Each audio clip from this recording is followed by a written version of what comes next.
قرآن کیا ہے؟ سورۃ الفاتحہ کا بیج اور پورا قرآن درخت۔ قرآن کیا ہے؟ بیج سے درخت بننے کی داستان۔ یا سورۃ الفاتحہ پہلی دعا، پورا قرآن اس کا جواب۔ تو آئیے دیکھتے ہیں اس ویڈیو میں۔ آج ہم شروع کر رہے ہیں ویڈیو 0۔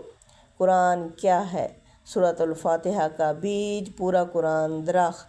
قرآن کیا ہے؟ بیج سے درخت بننے کی ایک داستان ہے۔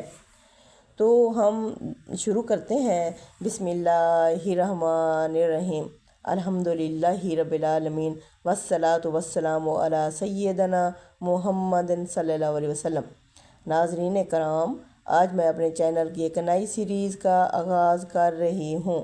یہ سیریز سورۃ البقرہ سے شروع ہوگی، لیکن اس سے پہلے میں ایک اہم بات آپ کے ساتھ شیئر کرنا چاہتی ہوں، کیونکہ جب ہم قرآن کو سمجھنا شروع کریں گے تو سب سے پہلی چیز یہ ہے کہ قرآن کیا ہے، اور یہ سمجھنے کے لیے ہمیں یہ جاننا ہوگا کہ قرآن صرف ایک کتاب نہیں بلکہ ایک زندہ دعوت ہے۔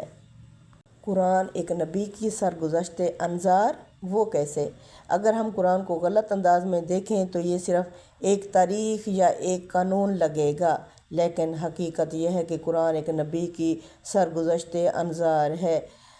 یہ قرآن ایک ایسے رسول کی داستان ہے جو اپنی قوم کو انذار کر رہا ہے، یعنی ڈرا رہا ہے، سمجھا رہا ہے، راستہ دکھا رہا ہے۔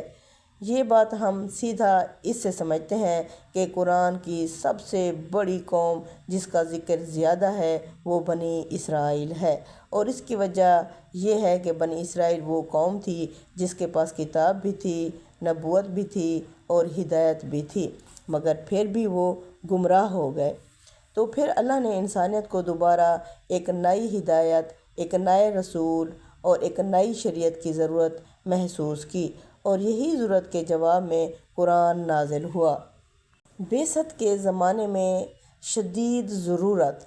آج ہم جب قرآن پڑھتے ہیں تو اکثر یہ سوچتے ہیں کہ یہ کتاب تو ہمیشہ سے تھی، لیکن اگر ہم تاریخ کی طرف دیکھیں تو وہ زمانہ بعثت کے زمانہ تھا جب انسانیت واقعی پیاسی تھی، اخلاقی طور پر پیاسے، روحانی طور پر پیاسے، اور اللہ کی طرف دیکھ رہے تھے اور بے آسرا تھے۔ اس وقت انسان کے پاس علم تو تھا مگر ہدایت نہیں تھی، رہنمائی نہیں تھی، اور دنیا کے بڑے بڑے فلسفے بھی انسان کو سکون نہیں دے رہے تھے۔ اسی لیے اللہ نے سب سے پہلے ایک دعا عطا فرمائی سورۃ الفاتحہ کی شکل میں۔ یہ پہلی وحی تھی اور وہ بھی ایک دعا کی شکل میں۔ سورۃ الفاتحہ پہلی وحی اور ایک دعا۔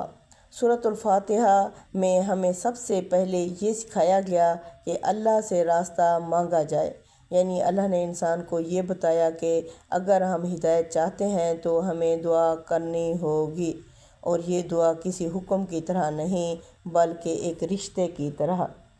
یہ دعا اہدنا صراط المستقیم، یعنی اے اللہ ہمیں سیدھا راستہ دکھا۔ یہ دعا انسان کی عاجزی ہے، انسان کی تسلیم ہے، اور انسان کی یہ حقیقت ہے کہ وہ خود راستہ نہیں بنا سکتا۔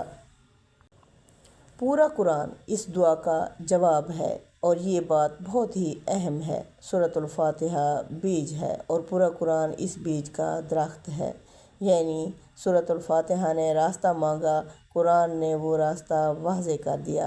قرآن نے بتایا کہ راستہ کیا ہے، قرآن نے بتایا کہ گمراہی کیا ہے، قرآن نے بتایا کہ انجام کیا ہے، قرآن نے بتایا کہ انسان کو کیا بننا ہے۔ اسی لیے قرآن ایک کتاب نہیں بلکہ ایک زندہ نظام ہے۔ بنی اسرائیل سب سے بڑی سابقہ قوم۔ اور اب آتے ہیں سب سے اہم بات پر، قرآن میں سب سے زیادہ ذکر کس قوم کا ہے؟ بنی اسرائیل۔